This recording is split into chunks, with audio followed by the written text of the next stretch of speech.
And we have motion. You see Dragon physically separating from the International Space Station, 1:32 a.m. Central Time. The International Space Station, 253 statute miles over Sedan.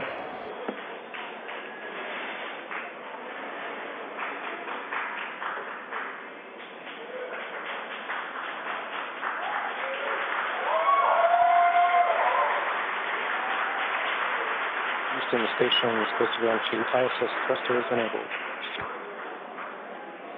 Copy.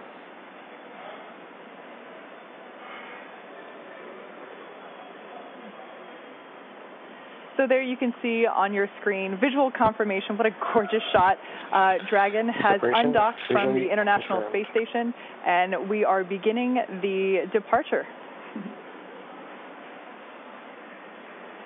That's right, and you're going to hear the voice of David St. Jacques again. He's the one inside of the station monitoring Dragon for its departure. It's slowly backing away. Everything's looked good so far with those separation burns.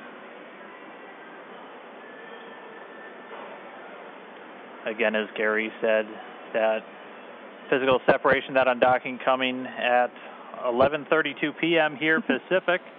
Station Houston at 2, Dragon departure burn 0, complete. So you heard us mention earlier that we have a series of 4 departure burns, starting with 0, 0, 1, 2, 3. We have confirmation that departure burn 0 has been completed. That's right, and so with that one down, we're going to start seeing Dragon begin flying actually above the International Space Station, and then coming up in just a couple of minutes, departure burn 1, the second departure burn, will be coming. That should be in about 4 or 5 minutes from now. And so we're going to see Dragon just kind of swing its way over top the space station and eventually fly out of both the keep-out sphere and the approach ellipsoid. And so the keep-out sphere is one of my favorite things. It's an imaginary sphere with about a 200-mile radius, so 200-meter radius. That would be a much bigger sphere. A 200-meter radius in all directions. And that just governs, so kind of like the approach ellipsoid, which I explained earlier, before you're in the keep-out sphere, any maneuvers with the spacecraft have to be safe and not get inside within 4 orbits. Dragon is in the corridor, and opening rate is as expected. Copy. And David St. Jacques reporting everything looking good so far. You heard him say the corridors, so they, on their overlays that they have on their laptops on board the station where they're actually monitoring Dragon, they're looking for any perturbations outside of the expected path. If they see anything that doesn't quite look right, again, they're in the loop and they can send commands, but everything going smoothly with Dragon slowly flying away. And this is kind of an animated representation of the kind of stuff that the crew is looking for. They have that corridor, so kind of that triangular shape you can see there, where they're just looking to make sure Dragon's pitch, yaw, approach, speeds, everything like that are inside of parameters as expected.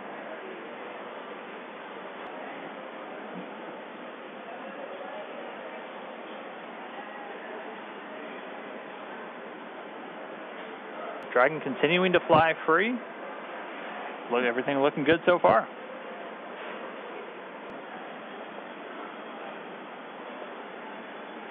So just in case you've just tuned in, we are currently watching Dragon as it departs from the International Space Station. It's been a really smooth operation so far with the undocking procedure, and now we're moving into departure. As of right now, you can see on your screen the Dragon capsule moving away from the approach ellipsoid. There we can see the nose cone still in its open position, leaving the forward hatch exposed. We will be closing that prior to Dragon's re-entry.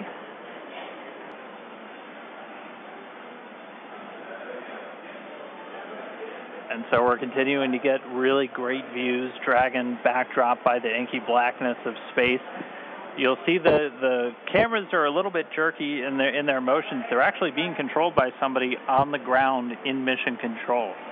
We always like to talk about how in mission control over in Houston, that's where they actually fly the space station. That's where they control everything from the cameras and the communication to even the thermostat on board the space station. If it's too hot for the crew, they talk to the ground, and they're the ones who can turn the AC up. But so it's actually somebody at a console right now who's controlling those cameras, sending commands just to move all the pan, tilt, focus, everything else. They're doing it from a console on Earth while the thing is flying 250 statute miles over the Earth on the other side of the planet.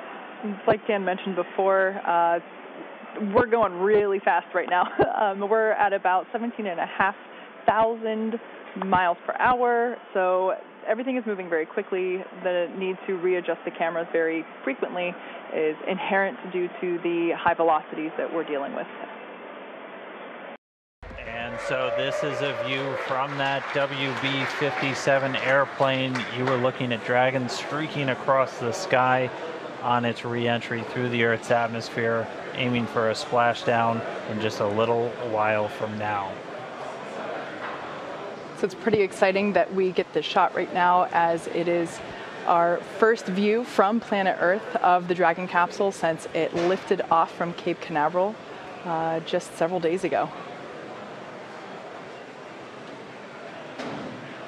I will say this is a pretty rare treat to be able to see this here. And again, this video is coming from a NASA airplane that we're flying around that recovery zone there, a WB-57. It's commonly used for a lot of atmospheric studies and other science missions, but able to put a tracking camera on it to try and get this re-entry through the Earth's atmosphere today. We're hearing that they should have AOSO acquisition of signal back with the Dragon spacecraft. Right now it's about 46 kilometers in altitude.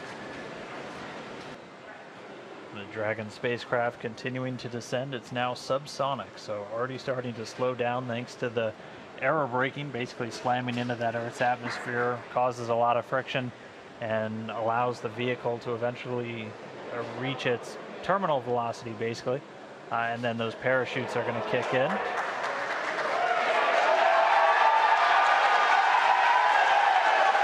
So there you have visual confirmation of the deployment of our drogue parachutes. This is the first of 2 parachute deployments.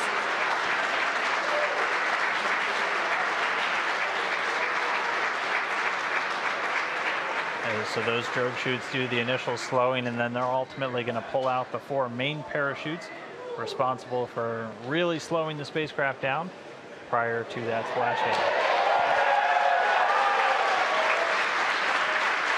You can hear cheering here at SpaceX headquarters as the employees that have gathered around our Mission Control Center are sharing the same view as you. What a gorgeous shot of Dragon coming back down.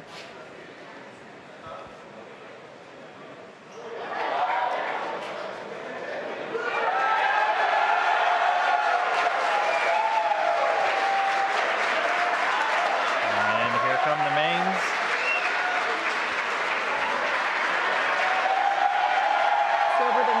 Seconds, we will see those main parachutes exactly like that begin to expand as they capture more air, further decelerating the Dragon vehicle down to the Atlantic Ocean.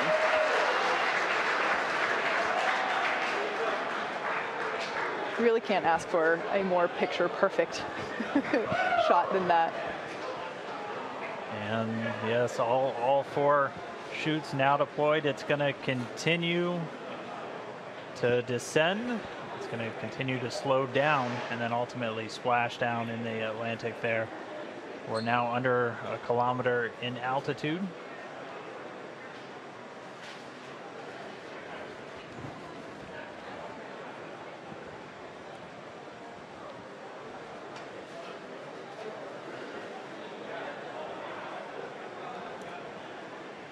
Just about 750 meters to go.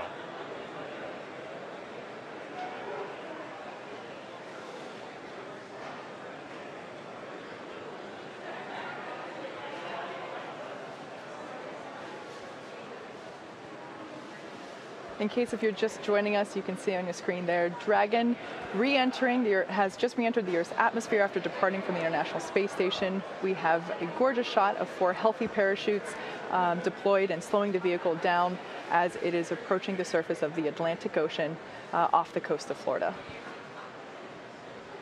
And it's continuing to descend under those chutes. We just passed 500 meters. Everything continuing to look good via reports to all the flight control teams. Now we're at about 400 meters.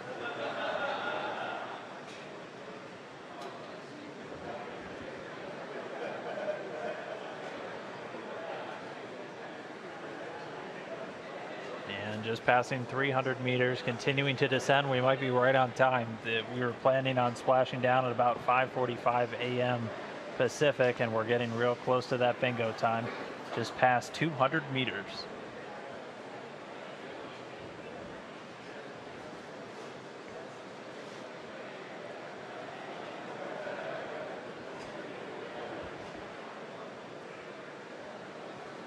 And we have confirmation that Dragon is now under 100 meters, is 100 meters above the surface of the ocean. So next up, standing by for splashdown.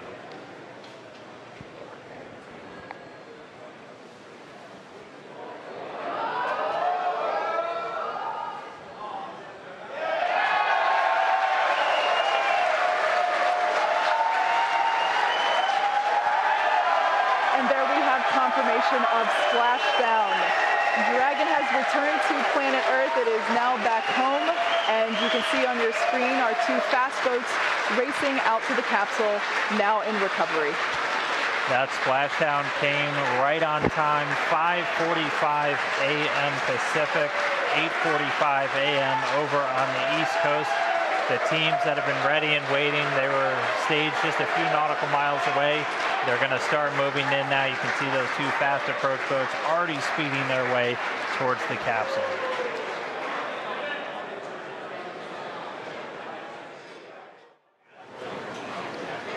Right now we're just waiting for Dragon to lift up and out of the water and into the nest. And there it goes. So there facing us is what we call the side hatch, and that is where, as Dan just mentioned, the astronauts would, if we had astronauts on board today, where they would be exiting. The top hatch is what we use to connect to the ISS, and that is currently hidden underneath the nose cone. But like we said, astronauts will be coming out of the side hatch. Yeah, and we got a beautiful shot there. Now the hydraulic lift is coming back towards us, and it is preparing to lower the Dragon capsule into its nest.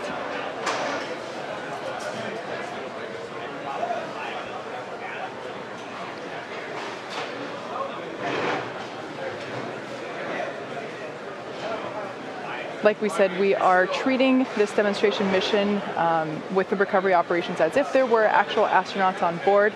And of course, before we would be able to open the hatch, we would have to make sure that the spacecraft's cabin pressure is equalized with the outside environment before doing so. So once Dragon is seated, and you can hear some cheers behind me as the remaining folks that we have here on the SpaceX team outside of Mission Control are cheering with the placement of Dragon into the nest there, as you can see.